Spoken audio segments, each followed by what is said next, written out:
Morning everyone. I hope আপনারা সবাই ভালো আছেন, আমরাও ভালো আছি।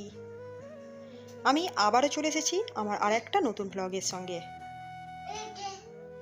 আমি আমার ভ্লগে সাধারণত খুব কম টাইমে কিভাবে কাজগুলোকে গুছিয়ে করে নেব, এক হাতে সংসারের সমস্ত কাজ কিভাবে করি, বা সারাদিন আমার মেয়ে আমার সংসার সব কিছু সামলেও নিজেকে কিভাবে টাইম দিই, সেই সবগুলোই দেখাই। আর যদি আপনাদের এই সমস্ত জিনিস ভালো লাগে বা আপনারা সংসারের কাজগুলো দেখতে ভালোবাসেন, তাহলে আমি আশা করব আমার ভিডিওটা আপনাদেরই জন্য। আমি আজকে সকাল 5টায় ঘুম থেকে উঠেছিলাম, তারপর একটু মর্নিং ওয়ার্কে গেছিলাম। মর্নিং ওয়ার্ক করে এসে সোজা কিচেন রুমে এসেছি।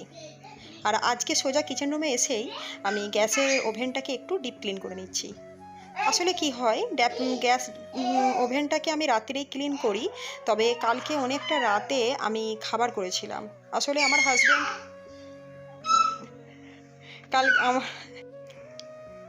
কালকে আমার বোন এসছে, আর ওর একটা ছোট বাচ্চা আছে 6 মান্থের।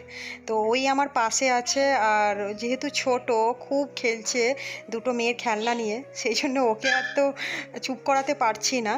তো সেই জন্য ব্যাকগ্রাউন্ড মিউজিকের মতো মানে ওর আওয়াজগুলো আসছে। তো যাই হোক, আমি অনেক রাত্রিরে যেহেতু রুটি করেছিলাম, আসলে আমি বললাম যে আমার হাজব্যান্ড খেয়েছিল, বাট ওর একটু খিদে পাচ্ছিল বলে আমি ওর জন্য রুটি করেছিলাম। তো অনেকটা রাত হয়ে গেছিলো বলে আর গ্যাস ওভেন বা কর্নারগুলো আমি ডিপ ক্লিন করিনি, তাই সকাল সকাল উঠে গ্যাস ওভেনটাকে ক্লিন করেই আমি ব্রেকফাস্ট বানাচ্ছি। আজকে আমি একটা নতুন ধরনের ব্রেকফাস্ট ট্রাই করছি। এই ব্রেকফাস্টটা একটা স্ট্রিট ফুড। তো যাই হোক, কিন্তু এই ব্রেকফাস্টটা যেমন টেস্টি খেতে, তেমন খুব ইজিলিও বানানো যায়। সেরকম কিছুই না। আমি প্রথমে দুটো ডিমকে নিয়েছিলাম, তারপর ডিমকে ফেটিয়ে নিয়েছি, তাতে একটা বড় সাইজের পেঁয়াজ কুচি দিয়েছি, একটু গোলমরিচ গুঁড়ো, একটু নুন আর সামান্য ধনেপাতা দিয়ে ভালো করে ফেটিয়ে নিয়েছি। এরপর আমি দুটো ব্রেডের স্লাইস নিয়েছি। এখানে ব্রেডটা আপনাদের ইচ্ছা অনুযায়ী দেবেন। আসলে যদি ডিমের পরিমাণ বেশি থাকে তাহলে ব্রেডের পরিমাণও বেশি দিতে হবে। আর ব্রেডকে এইরকম ছোট ছোট পিস আকারে কেটে নিয়েছি। এরপর আমি গ্যাস ওভেনে প্যান বসিয়ে দিয়েছি। প্যান গরম হলেই তাতে পরিমাণ মতো সরষের তেল দিয়ে দিয়েছি। ঠিক অমলেটের মতো ডিমের ব্যাটারটাকেও ছেড়ে দিতে হবে। তারপর একটু পেছন দিকে ভাজা ভাজা হলেই এইরকম চৌকো করে কাটা ব্রেডগুলো উপর থেকে বসিয়ে দিতে হবে। আসলে এটা উপর দিকে কাঁচা থাকবে, কিন্তু ভেতর দিকে মানে পেছনের দিকে প্রায় ভাজা ভাজা হয়ে যাবে। আর তারপরেই একটু চেপে চেপে বসিয়ে দিতে হবে। প্রথমে আমি হাত দিয়ে চেপে চেপে বসিয়েছি, তারপর এইরকম খুন্তির সাহায্যে চেপে চেপে বসিয়ে দিলাম। তারপর ডিমটাকে উল্টে দিয়ে গ্যাসের ফ্লেমটা একদম লো টু মিডিয়াম করে দেব, যতক্ষণ না ব্রেডগুলো ক্রিস্পি হয়ে যাচ্ছে। এর সঙ্গে চা খাবো, তবে 2-3 দিন আমি চা খাইনি, মানে দুধ চা খাইনি। চা খেয়েছিলাম, তবে আজকে আবারও দুধ চা খাচ্ছি। এই দেখুন, আমার মজাদার ক্রিস্পি ব্রেকফাস্ট কিন্তু একদম রেডি।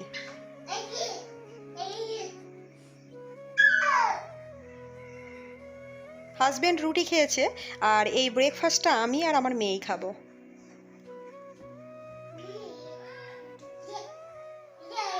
তো খাওয়া দাওয়া করে নিয়েছি। খাওয়া দাওয়ার পর আমি কিচেন রুমে চলে এসেছি, আর সকালে যে বাসনপত্রগুলো হয়েছিল সেগুলো মেজে নিচ্ছি।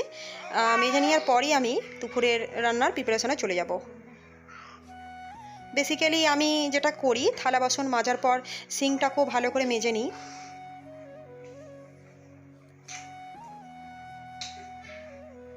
আজকে অনেক দিন পর আমি ভেজিটেবিল খিচুড়ি করব। আসলে মেয়েই খেতে চাইছিল, আর তার সঙ্গে আমারও একটু ইচ্ছা করছিল। আর যেহেতু মোটামুটি ঘরে সমস্ত ভেজিটেবিলগুলো আছে, তার জন্য আমি ভেজিটেবিল খিচুড়ি বানিয়ে নেব, তবে একটু অন্য প্রসেসে। আমি সব সবজিগুলোকে কেটে নিয়ে ধুয়ে নিচ্ছি। আর আমি চালকে ডাল দিয়ে তাতে একটু আদা রসুনের পেস্ট, একটু নুন, একটু জিরে গুঁড়ো, ধনে গুঁড়ো, একটু হলুদ গুঁড়ো দিয়ে ম্যারিনেট করে রেখেছি, মানে ভালো করে মাখিয়ে ম্যারিনেট করে রেখেছি।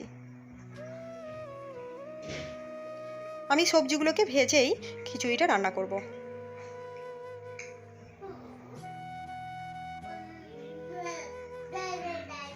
ভেজিটেবিল খিচুড়ি মনে হলেও কিন্তু অনেক রকম প্রসেসে এই খিচুড়ি বানানো যায়।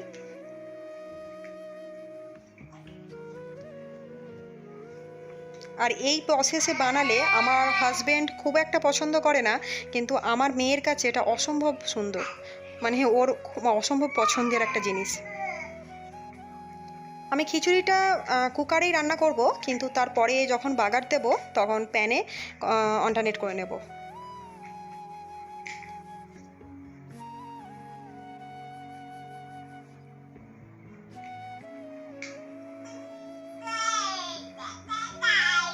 আমার ভিডিওটা যদি এখনও পর্যন্ত দেখে থাকেন, আশা করব যে আপনাদের আমার এই ভিডিওটা ভালো লেগেছে। তাই অবশ্যই মন থেকে বলতে পারেন, দিল থেকে একটা রিকোয়েস্ট করব আপনাদের যে প্লিজ আমার চ্যানেলকে সাবস্ক্রাইব করুন আর আমার ভিডিওতে একটা লাইক দিন, আর পাশে থাকা বেল আইকনটি প্রেস করবেন যাতে করে আমার ভিডিও ছাড়ার সঙ্গে সঙ্গেই আপনাদের কাছে পৌঁছে যায়। আমার রান্নাটা কমপ্লিট করে নিয়েছি, এরপর আমি ঘরটা একটু ক্লিন করে নেব।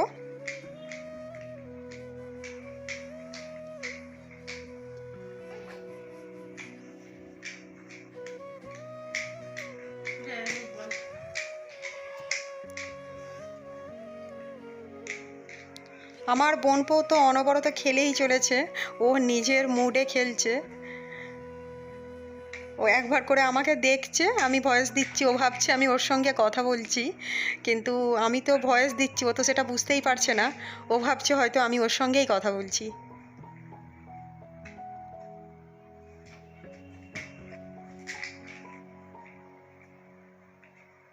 আমাদের দেশে যে হারে গরম পড়েছে, মানে সকালের মধ্যে সমস্ত কাজ যদি মিটিয়ে না নিই তাহলে আমাদের তো অবস্থা খারাপ হয়, তার সঙ্গে শরীরটাও অসুস্থ হতে শুরু করে। সেই জন্যই চেষ্টা করা উচিত যত সম্ভব তাড়াতাড়ি ঘুম থেকে উঠে সংসারের সমস্ত কাজগুলো মিটিয়ে নেওয়ার। আসলে যত গরম না, এই 2 ফুট 3টে 4টে পর্যন্তই থাকে, তারপর থেকে টেম্পারেচার যত ডাউন হতে থাকে ততই মানে একটু গরমটা কমতে থাকে।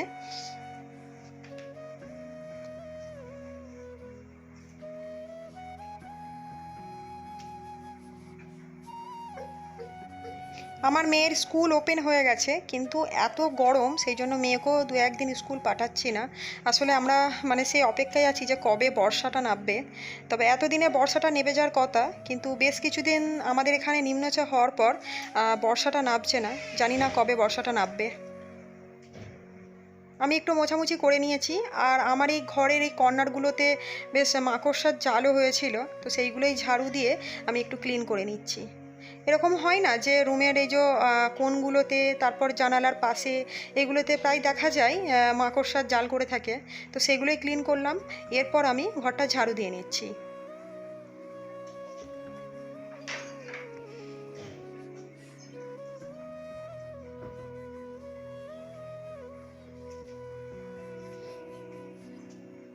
আমরা উপরের মেঝেগুলো ঝাড়ু দিলেও দেখা যায় মানে এই পালঙের তলায়, তারপর আলমারির নিচে যথেষ্ট ময়লা ঢুকে যায়। তার জন্য সবসময়তেই মানে এটা উচিত মেঝে ঝাড়ু দেওয়ার সঙ্গে সঙ্গে আলমারির তলা, তারপর পালঙের নিচে, এগুলোকেও ঝাড়ু দেওয়া দরকার।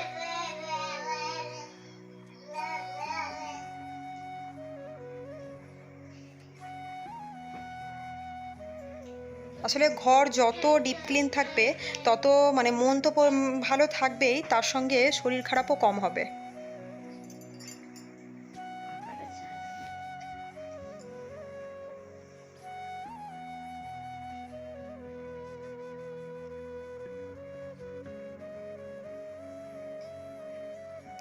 আমার ফ্ল্যাটের স্পেস খুবই কম, এর মধ্যেই অ্যাডজাস্ট করতে হয়। আমি আগেও বলেছি যে আমি রেন্টাল অ্যাপার্টমেন্টে থাকি, সেই জন্যই একটু অ্যাডজাস্ট করে চলতে হয়। তো আমার ঝাড়ু আর ক্লিন করা এগুলো সবই হয়ে গেছে, এরপর আমি খিচুড়িটাকে বাগার দিয়ে নেব। আমি খিচুড়িটাতে 4 থেকে 5টা সিটি দিয়েছিলাম, মোটামুটি ভালো রকমভাবেই সেদ্ধ হয়ে গেছে যেহেতু কুকারে করেছি। এরপর আমি গ্যাস ওভেনে প্যান বসিয়ে দিয়েছি, তাতে পরিমাণ মতো তেল দিয়ে পেঁয়াজ কুচি আর 2টো শুকনো লঙ্কা দিয়েছি। এখানে আর এক্সট্রা করে রসুন কুচি দিতে হবে না, কারণ আমি যখন চালটা ম্যারিনেট করছিলাম তখনই আদা রসুনের পেস্ট দিয়েছিলাম। তো পেঁয়াজ আর পেঁয়াজ আর শুকনো লঙ্কাটা ভাজা ভাজা হয়ে যাওয়ার পর আমি খিচুড়িটা ছেড়ে দিয়েছি। এবার একটু ভালো করে মিশিয়ে নিলেই ব্যাস আমার খিচুড়ি রেডি। এরই মধ্যে আমার মেয়ের খিদেও পেয়ে গেছিলো, তো ও বারবার তাড়া দিচ্ছিল যে মা আমাকে খেতে দিয়ে দাও। তো আমি ওকে খেতে দিয়ে দিচ্ছি। আমি ঘরটা মুছে নেব, স্নান করব, তারপর খাওয়া দাওয়া করবো।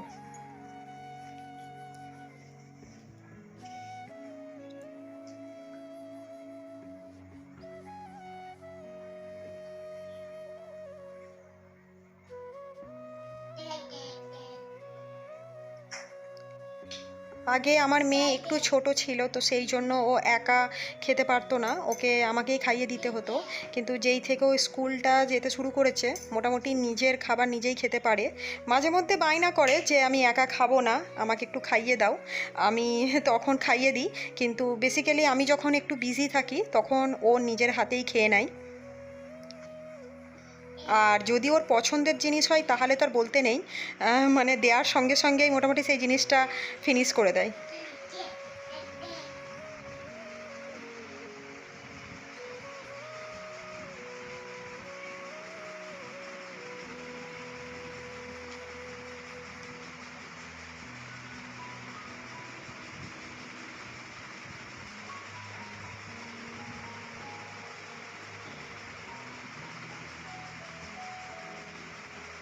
আমি দুটো রুম, ব্যালকনি, তারপর আমার বাইরের স্পেস সবটাই মোছামুছি করে নিয়ে স্নান করে নিয়েছি।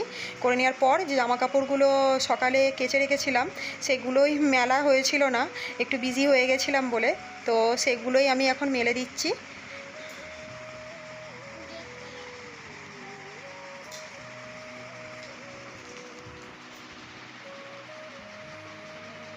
তো এরই সঙ্গে আমি আমার ভিডিওটা এখানেই শেষ করছি।